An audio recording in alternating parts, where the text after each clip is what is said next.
cruiser St. Louis was docked, and we heard that it was going to take off and would take some mail from us. So we got together, and this was at Tulagi, which is right across from Guadalcanal. Mm-hmm.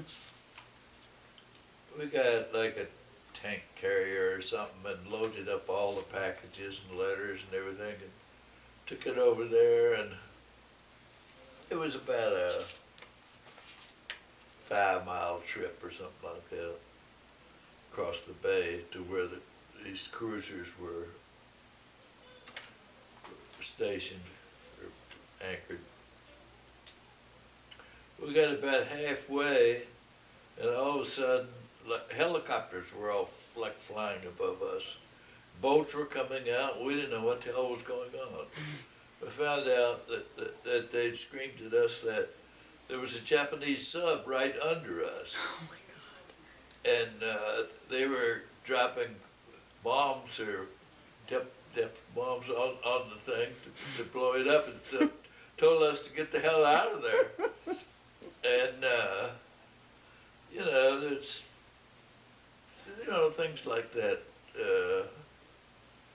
broke up the days. Weren't you scared though? Like, when Sarah got this game for Christmas this year, I'm recording this. That she got this game for Christmas called Call of Duty, and it actually involves more of, I guess, like Cuba, like the Bay of Pigs, and they're going in and shoot. It's not in World War II though. I know that. And that's what I'm saying. It's in the 60s in Cuba, the Bay of Pigs. But in just playing that game, I just think like, oh my gosh, it must have been so frightening. It must be frightening to be in war and having, people shooting around you. I mean, was it frightening that you could remember? When you're talking about like they're dropping bombs around you. Well, it wasn't as frightening as you might think. I mean, I can remember when that Japanese fell right in front of me out of a tree. And I didn't even, I thought, well, you son of a gun. I just sort of kicked it out of the way and went out. It didn't really scare me too much. But the shotgun guy that shot him out says, he had a gun right on you. He was ready to shoot you.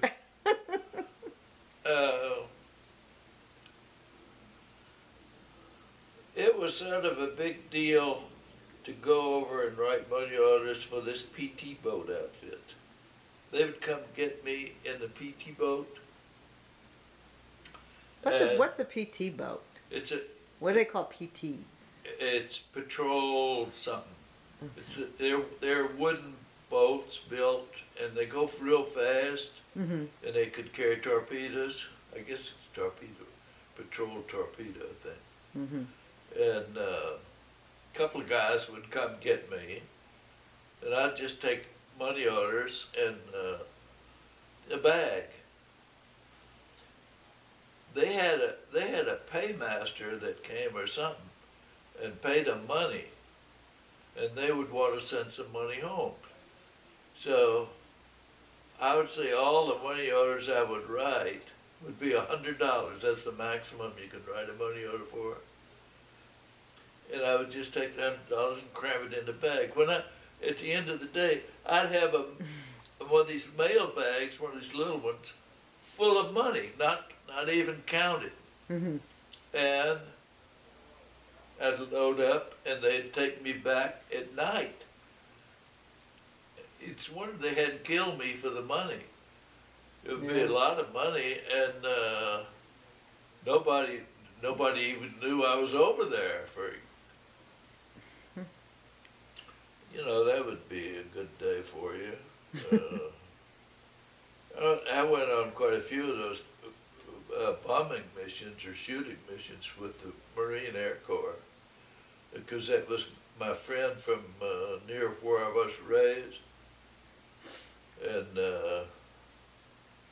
I got malaria, almost died, got dengue fever. What's dengue fever? That's not good.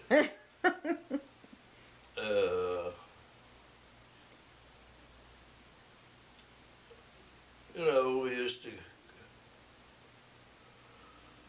go out in a boat and with dive and shoot coconuts and watch them explode in the water. Oh, I tell you, the most, I really shouldn't say that in your thing though, but Should I stop recording? we were playing chess up one night in the tent. The fellow who was in charge of trading the beer for things was a name named Fleming from, he was a lawyer, first class storekeeper from LaGrange, Georgia. We called him Big Butch. Big Butch had gotten our captain mahogany desks, all the conveniences you could think, and when we would move from that, we'd dig a place where he could sleep down below the ground with this tent on him, and we'd set up his office with this mahogany desk and all the stuff. I had a Jeep. We had, this 3 or 4 of us had this big reefers, they had big refrigerators, big enough to walk in. Mm-hmm. We had eggs, fresh eggs and all stuff that we traded from a boat that would come up from New Zealand. What was that? Oh, I was gonna tell about it. We were sitting up playing chess with,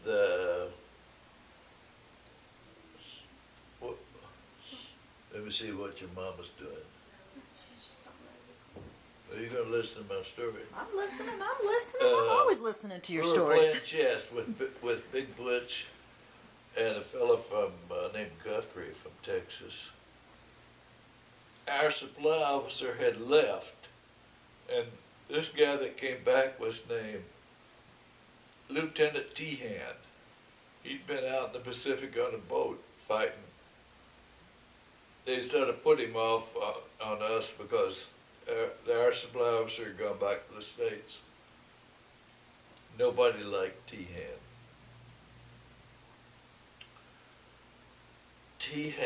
Tehan was full lieutenant, gone to Annapolis, Navy kind of guy. And we had a case of Cuban cigars.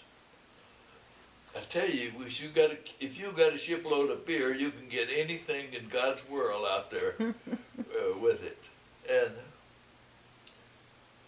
we were sitting there smoking these Cuban cigars and playing chess. And Tehan came by. And the case of cigars, it wasn't a box, it was a case, was over there, it was open. And Tehan says to Fleming, you better close that case of cigars there. You know, it's not the way they should be. And he sort of went through like that, and Fleming didn't even recognize he went by, or he didn't say anything to him. A little bit later, Tehan came back by again. I told you to do that, you know, close up the cigars and put them away and everything, and Fleming didn't say anything, and Tehan went on out. A little bit later, Tehan came by a third time, and he started in on Fleming, and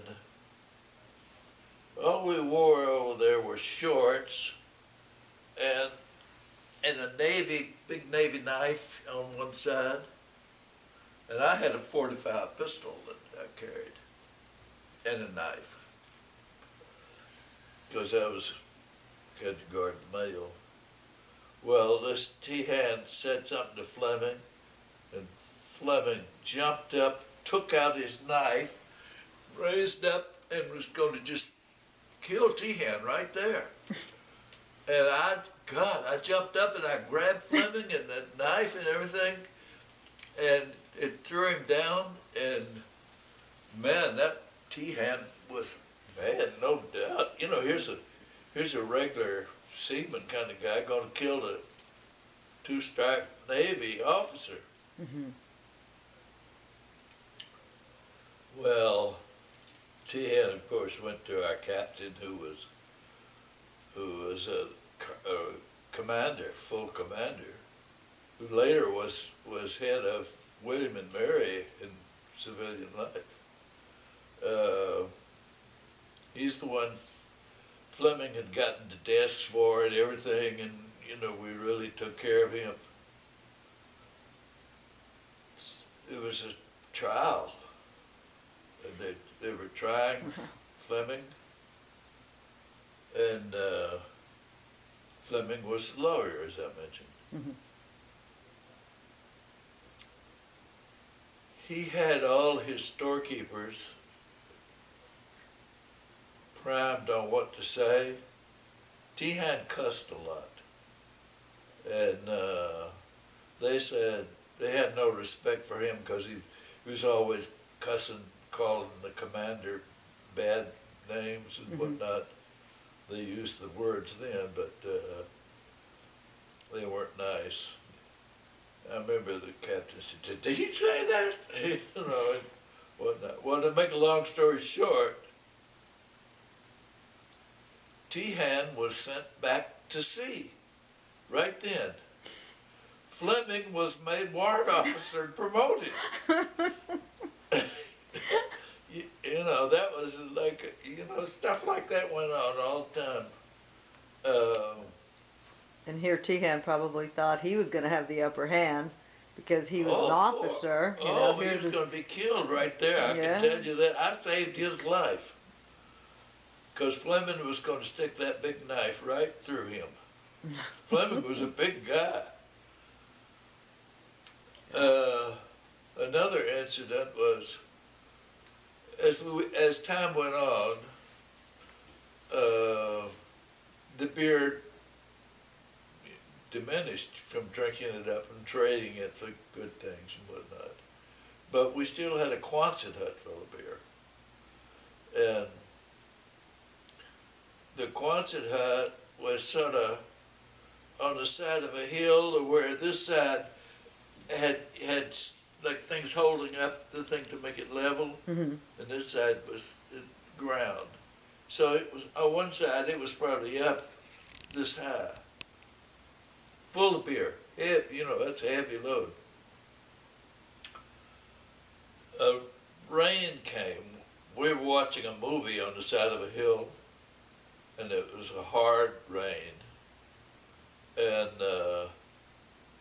this guy, we also had to have a guard on the beer all the time.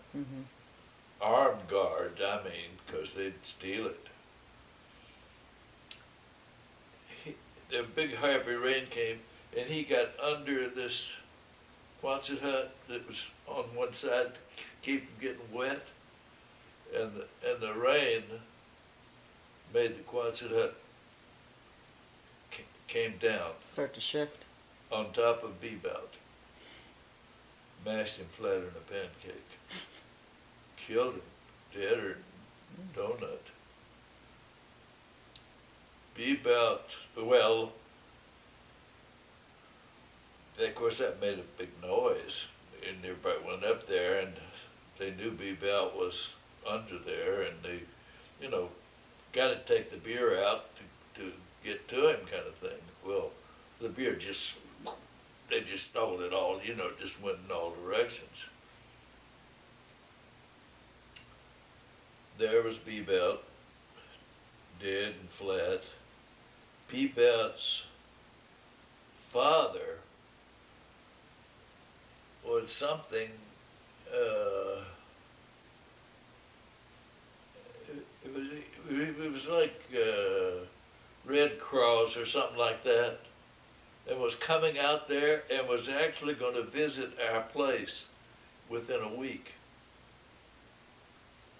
They had to tell the father how the son got killed. The beer fell on him. Oh, that's so sad. That was really the end of the beer. Oh.